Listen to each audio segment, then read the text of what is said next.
Hey everyone, Jordan here with 9 to 5 Toys. While JBL is a really well-known name in audio, you might be surprised to hear that they've stepped into gaming with their Quantum headset line. Ranging from the $40 Quantum 100 to the $300 head-tracking Quantum 1, JBL has put together an impressive lineup.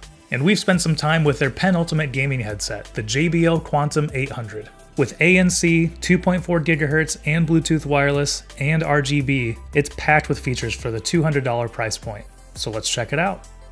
Thanks for watching 9 to 5 Toys. Be sure to like, subscribe, and enable notifications with the bell icon so you don't miss any upcoming videos. So if you can't tell with their packaging, JBL has gone right for the gamer aesthetic with their new Quantum line. It's obvious what they are intended for. If the microphone wasn't as large, these might find a home as a pair of DJ cans with their impressive RGB. But add in the microphone and it's really easy to tell what these are intended for. Weighing in at around 410 grams, these are on the heavier side when compared to the Razer Black Shark V2 that we checked out recently, which comes in at 260. But thanks to the really wide and soft headband, and these large soft ear cups as well, it is a very comfortable gaming headset for long gaming sessions. I never found them to be uncomfortable, even for wearing them for multiple hours while gaming and editing video. On the left ear cup, we have the microphone, which auto-mutes with an audible and tactile click when raised, and most of the controls. From top to bottom, we have a button for ANC, game versus chat volume, overall volume, a physical mic mute button, 3.5mm jack, and the USB-C port. On the right can are the power switch and the Bluetooth button. Equipped with both a 2.4 GHz connection with a USB dongle and Bluetooth, the JBL Quantum 800 is a very convenient pair of headphones. And you can use both of those connections at the same time. Actually, you can use all three connections at the same time with the passive 3.5mm input as well. So I tested this by having audio coming from my MacBook Pro via the 3.5. I had my phone connected via Bluetooth playing a YouTube video, and I was watching a stream on my PC via the 2.4 GHz connection. So if you're someone who needs multiple inputs, the JBL can handle it, and everything sounded really great. But one of the headlining features of the Quantum 800 is the active noise canceling. ANC is really easy to toggle on or off with that tactile button at the top of the left ear cup, and there's a little voice prompt which tells you when it is enabled and disabled, so you're not guessing whether it's on or not. When turned on, I found the ANC to work really great. There wasn't any background noise. I found these to be very quiet and really great at removing room noise. I've been using these quite a bit when just working from home, not even just gaming, because it really does help to minimize background noise in a work from home situation.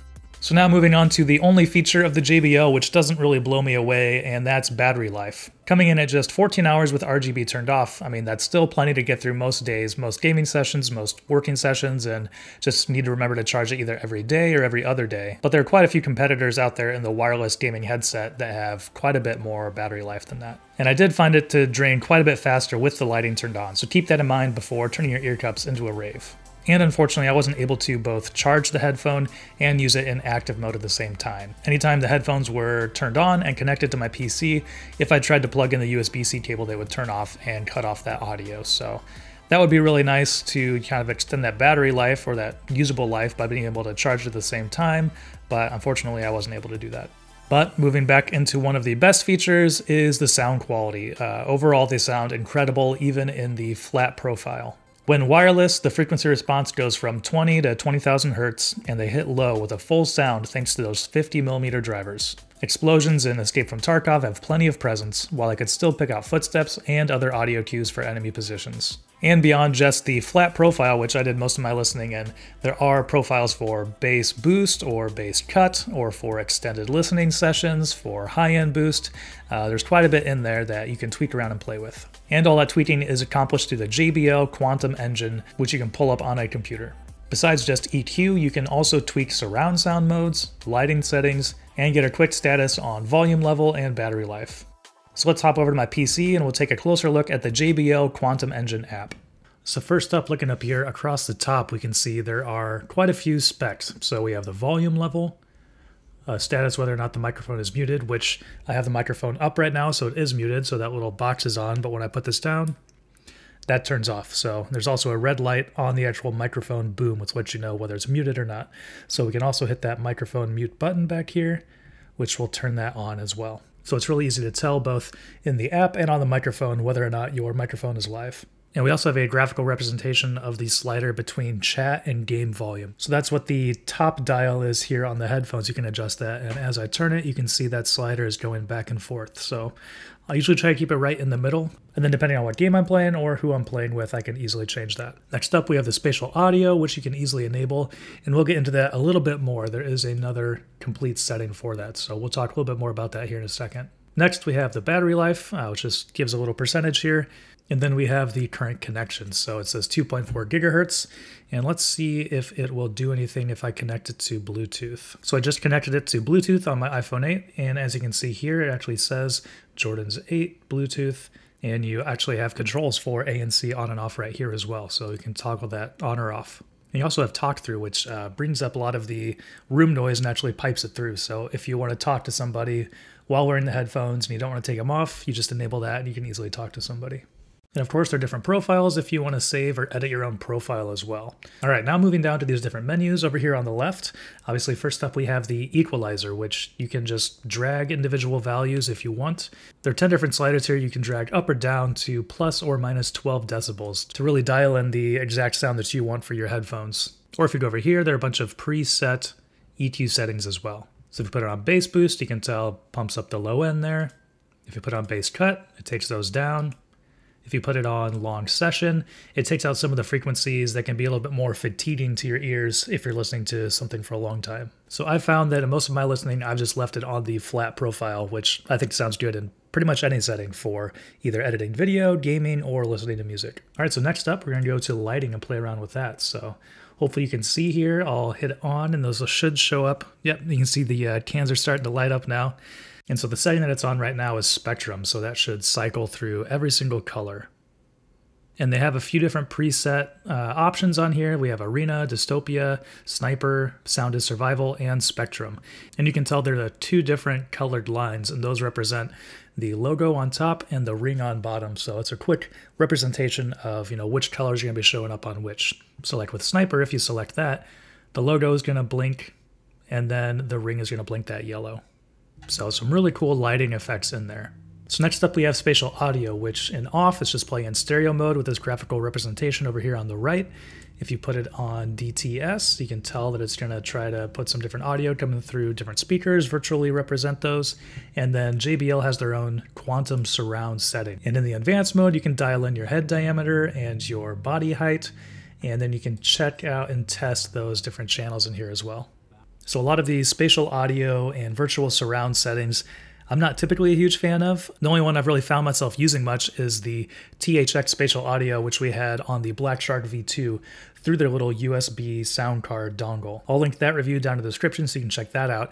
But with the JBL, I found myself just turning it off most of the time and using the standard stereo mode. And that's pretty standard for me, turning off the 7.1 virtual surround sound settings because I don't find them to sound very natural for me. All right, so moving on from spatial sound, we can go to the microphone. And here, obviously, we can turn it on. And then we can make some tweaks. We can change some settings in here with the volume. And they also have a meter for your mic level coming through here. And you can adjust side tone. So you can hear yourself coming back through your headphones and get an idea of what that sounds like. So you aren't yelling, but then you also know if the microphone is muted or not, you won't be able to hear yourself. And then, of course, we have the system software, which lets you check for updates and update that. And then they have a help menu where you can go in there and try to troubleshoot any issues you might be having with the JBL Quantum Engine app. The JBL 800 also has a pretty decent microphone as well. So here we'll put those on so you can hear what that sounds like.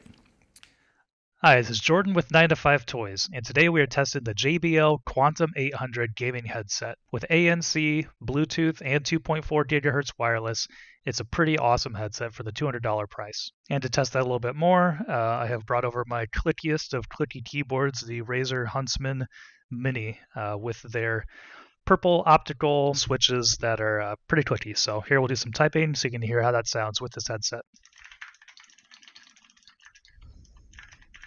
Hello, check, check, 1, 2. Testing the JBL Quantum 800 gaming headset. Hello, hello. Testing the JBL Quantum 800 gaming headset. Here I'm just using the WASD keys to kind of get an idea for what that might sound like while gaming. Well, hopefully that gives you a good idea of what the microphone sounds like on the JBL Quantum 800. So overall, I've been super happy with the Quantum 800. This is definitely the headset that I've been using the most since it came in, because of its wireless design, the ANC, the really impressive full sound. It's been great for everything from gaming to listening to music to editing my videos as well. So I've been really pleased with it so far. For me, at just $200, these seem like a very good deal for everything that you're getting at that price point. And that'll just about do it for my review of the JBL Quantum 800. Let us know what you think about it down in the comments below. Thanks for watching. If you enjoyed this video, please give it a thumbs up and consider subscribing. This is Jordan with 9to5 Toys.